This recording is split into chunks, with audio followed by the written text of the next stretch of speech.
사도신경으로 신앙을 고백하시겠습니다. 전능하사 천지를 만드신 하나님 아버지를 내가 믿사오며 그 외아들 우리 주 예수 그리스도를 믿사오니 이는 성령으로 잉태하사 동정녀 마리아에게 나시고 본디오 빌라도에게 고난을 받으사 십자가에 못 박혀 죽으시고 장사한 지 사흘 만에 죽은 자 가운데서 다시 살아나시며 하늘에 오르사 전능하신 하나님 우편에 앉아 계시다가 저리로서 산 자와 죽은 자를 심판하러 오시리라.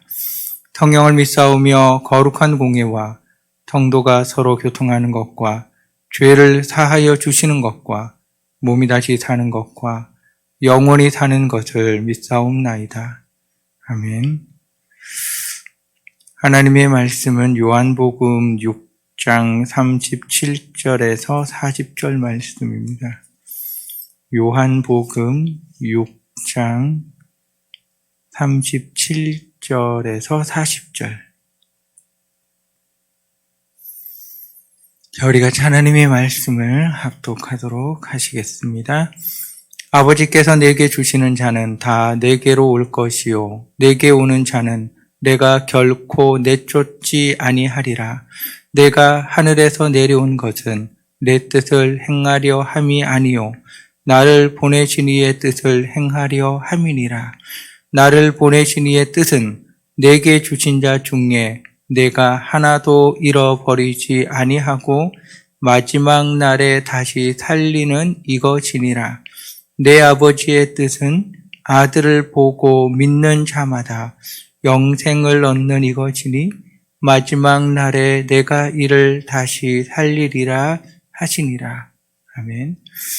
예수님께서 왜 이 땅에 오셨는가? 내가 왜 세상에 온 이유가 무엇인가에 대하여 오늘 말씀하고 있습니다. 예수님께서 이 세상에 왜 오셨는가? 아버지의 뜻을 행하기 위해서래요. 하나님의 뜻을 행하기 위해서 이 땅에 오셨는데 하나님의 뜻이 뭐냐? 40절에 보면 아들을 보고 믿는 자마다 영생을 얻는 이것이니 마지막 날에 내가 이를 다시 살리리라 말씀하셨습니다. 그러니 아들을 보고 믿어서 영생을 얻게 하는 것이 아버지의 뜻이라는 거죠. 그러면 영생을 얻는 자가 누구냐? 아들을 믿는 자가 누구냐? 위에서 말씀해 주고 있는데요. 하나님께서 예수님에게 주신 자라고 이야기를 하고 있습니다. 39절에 나를 보내신 이의 뜻은 내게 주신 자 중에, 그러니까 하나님께서 예수님에게 준 사람이 있다고요. 하나님께서 예수님에게 준 자가 누구냐? 하나님께서 예수님에게 보내어준 자고요. 그들이 예수님을 통하여서 하나님을 믿게 되고 믿음을 고백하며 영생을 얻는 것, 구원을 받는 것, 이것이 하나님의 뜻이라고 하는 거지요. 그러면 아버지께서 예수님에게 준 자, 아버지께서 예수님에게 보낸 자, 그들이 하나라도 잃어버리지 않고 찾아야 되는 것이 어떻게 보면 예수님의 사명이라고도 이야기할 수 있습니다. 그걸 위해서 이 땅에 오셨으니까 아버지께서 보낸 자들이 누구인지 한 명 한 명을 여러분 다 찾아내야 되는 겁니다. 한 명 한 명을 다 찾아낸다라고 하는 것은 다른 말로 이야기를 하면 예수님께서 사람들이 이렇게 많이 모여 있으면 아버지께서 나에게 보낸 자가 누구냐라고 하는 관심과 그 시선을 가지고 사람 하나를 다 바라보는 거죠. 아버지께서 나에게 주신 자가 누구냐? 아버지께서 나에게 보내신 자가 누구냐고요. 그러니까 무리들을 보고 그냥 뭉뚱그리로 설교를 해가지고 이걸 모두 다 무리째 하나님께로 데리고 가고 이런 개념이 아니라 한 사람, 1대1이라고 하는 거예요. 예전에 주유소 습격 사건이라고 하는 영화가 있었어요. 혹시 기억나시나요? 거기 보면 유호성 씨가 나왔는데 이분이 이런 말을 한 게 기억이 나요. 나는 한 명만 잡는다고요. 그래서 주유소로 습격했더니 사람 몇 명 없는데 김수로파 이게 오토바이 탄 사람들하고 붙잖아요. 거기에서 유호성 씨는 한 사람만 쫓아다니면서 패는 거예요. 한 사람만. 아무리 수많은 무리가 있어도 내가 찍은 너 한 사람만 팬다는 거죠.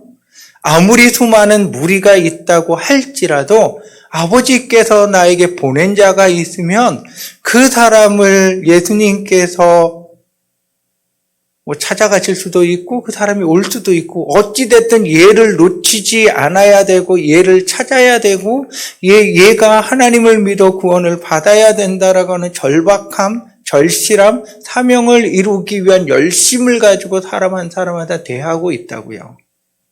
이게 여러분 은혜라고 하는 겁니다. 은혜. 모두 다 말씀을 듣고 모두 다 깨달아 하나님께로 오면 너무나 좋지요. 그런데 예수님께서는 모두 다를 보는 게 아니라 아버지께서 보낸 자 한 사람 한 사람을 보고 있다고요. 그래서 이 모습이 잃어버린 누가복음 15장에 잃어버린 세 가지의 비유가 나오는데요. 거기 보면은요. 양을 잃어버렸을 때 어떻게 말씀하시냐라고 하면 찾아내기까지 찾아다닌다고요. 드라크마에라고 하는 동전을 잃어버렸을 때에서 이렇게 이야기를 합니다. 하나를 잃으면 등불을 켜고 집을 쓸며 찾아내기까지 부지런히 찾지 아니하겠느냐. 잃어버린 아들의 비유에서는 아직도 거리가 먼데 아버지가 그를 보고 측은히 여겨 달려가라고 그럼. 세 가지 비유에서 여러분 들려준 말씀을 다시 한번 떠올려 보십시오. 찾아내기까지 찾아다닌다고요. 그러면 찾을 때까지 포기하지 않고 끝까지 가서 찾는다는 거예요. 잃어버린 동전을 찾을 때는 불을 켜고요. 빗자루 갖고 쓸면서요. 찾아내기까지 부지런히 찾아낸다고요. 이걸 잃어버렸다고요. 집안을 발칵 뒤집는 거예요. 아니 이사 갈 때 되면 여러분 사방에서 동전 나오는 거 다 경험하시잖아요. 이 사람은 그 동전 찾기 위하여서 빗자루까지 쓸면서 찾고 그래서 부지런히 찾는다고 그래요. 잃어버린 아들의 비유에서는 아직도 상거가 먼데 그러니까 이게 아들이 저쪽에서 지금 터덕터덕이라고 표현해야 되나요? 제대로 먹지 못했으니까 완전 거지꼴로 아버지 집으로 돌아오는데 아버지가 아직도 거리가 먼데 저기에서 저 먼 곳에서 걸어오는 저 사람이 본인의 아들이라는 걸 안 거죠. 그리고는 그 아들을 만나러 아버지께서 뛰어가는 것. 아들이 아버지를 보고 너무나도 반갑고 그리워서 뛰어오는 게 아니라는 거예요. 아버지가 아들을 뛰어간다는 거예요. 이것을 책에 봤더니까 유대인들의 옷은 통옷이래요. 통옷. 그러니까 여기 한복 입은 여자분들의 속바지 개념 그렇게 생각하시면 쉬울 것 같아요. 그래서 이 바지를 입고 우리가 지금 남자들이 입는 이런 편한 옷이 아니래요. 뛰어가려면 옷을 올려가지고요. 무릎 위로 올려서 뛰어가야 발이 안 걸린다는 거예요. 그 무릎 위로 옷을 올려서 뛰어가는 것은 남자가 밑을 보인 겁니다. 밑을 보였다는 건 유대 사회에서는 수치스러운 일이에요.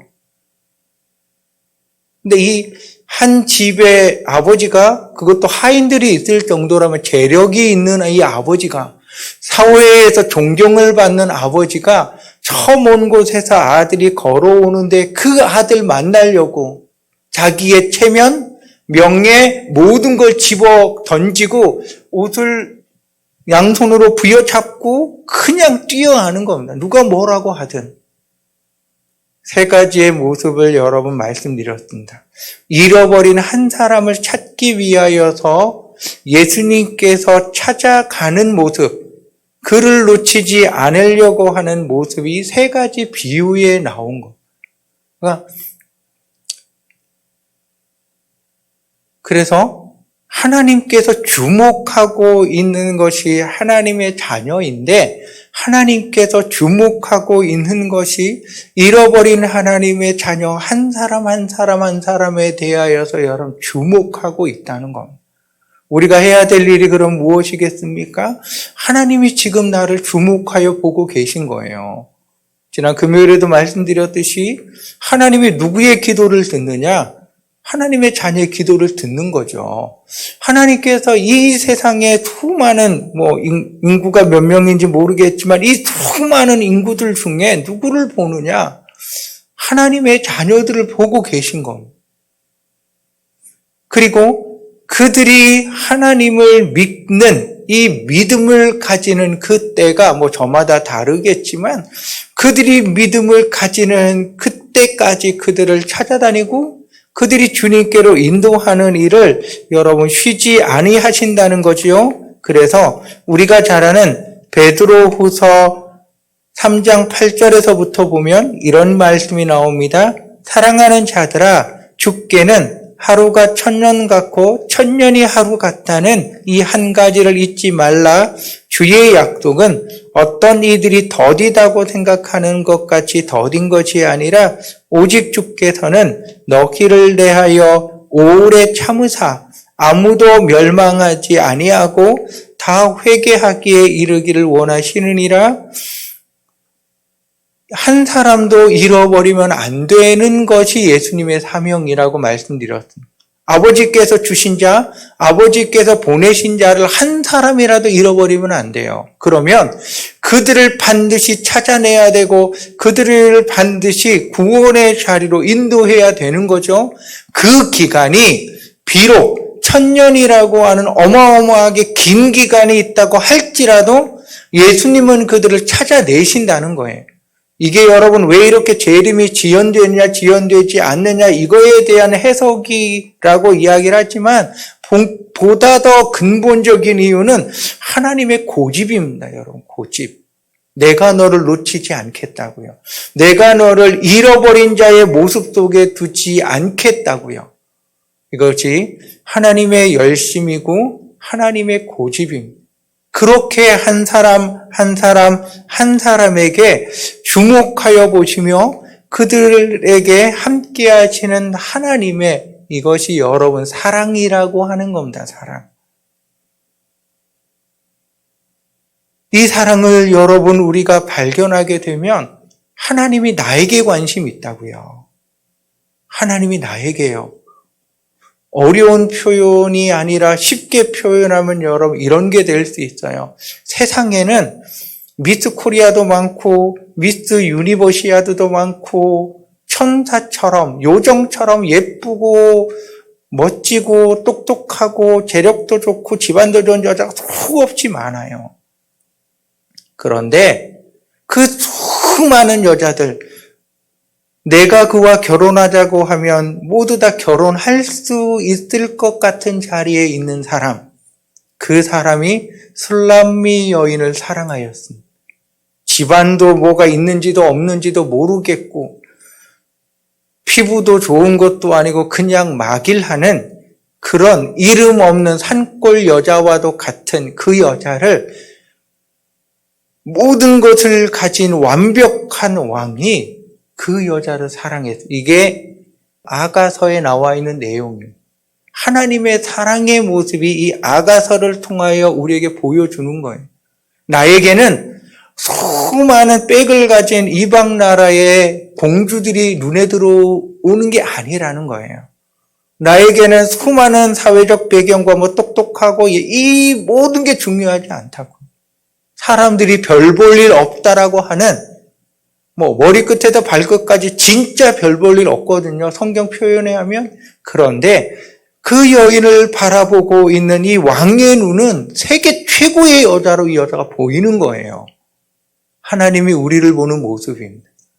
세상에 수없이 똑똑하고 잘나고 한 사람 다 필요 없다고요. 오직 너, 하나님의 자녀, 잃어버린 자녀면 잃어버린 자녀, 지금 믿고 있는 자녀면 믿고 있는 자녀, 너 하나가 필요하다고. 이게 하나님의 마음입니다. 오늘 우리가 말씀을 통하여서 보셨듯이 하나님이 그렇게 나를 찾고 계시고 나를 보고 계시고 나와 함께하고 계신 것. 하나님의 사랑을 기억하며 또한 우리들도 잃어버린 자를 찾는 하나님의 손길에 함께하는 복된 주의 사람들이 또한 되십시다. 기도하겠습니다. 찾아내기까지 찾으시며 등불을 켜고 빗자루로 쓸어서라도 찾아내야 되겠다는, 아직도 거리가 멀지만 달려가서 반기는 하나님의 마음을 우리가 깊이 알게 하여 주시고 그 마음을 품게 하여 주시옵소서. 하나님의 눈길은 지금도 나를 향하고 있으며 하나님의 손길은 언제까지나 나와 함께하고 있음을 고백합니다. 삶의 다양한 상황과 환경 속에서 나를 주목하여 보시며 함께 하시는 하나님을 기억하며 경험하며 사는 귀한 하루가 되게 하시고, 또한 나도 잃은 자를 찾는 하나님의 손길이 되어 귀하게 쓰임받는 하루도 또한 되게 하여 주시옵소서. 예수님의 이름으로 기도합니다. 아멘. 하늘에 계신 우리 아버지여, 이름이 거룩히 여김을 받으시오며 나라의 임하옵시며 뜻이 하늘에서 이룬 것 같이 땅에서도 이루어지이다. 오늘날 우리에게 일용할 양식을 주옵시고 우리가 우리에게 죄 지은 자를 사하여 준 것 같이 우리의 죄를 사하여 주옵시고 우리를 시험에 들게 하지 마옵시고 다만 악에서 구하옵소서. 되게 나라와 권세와 영광이 아버지께 영원히 싸움나이다. 아멘. 우리 교회와 나라와 목사님과 여러분의 기도 제목을 놓고 자유롭게 기도하시다 돌아가시길 바랍니다.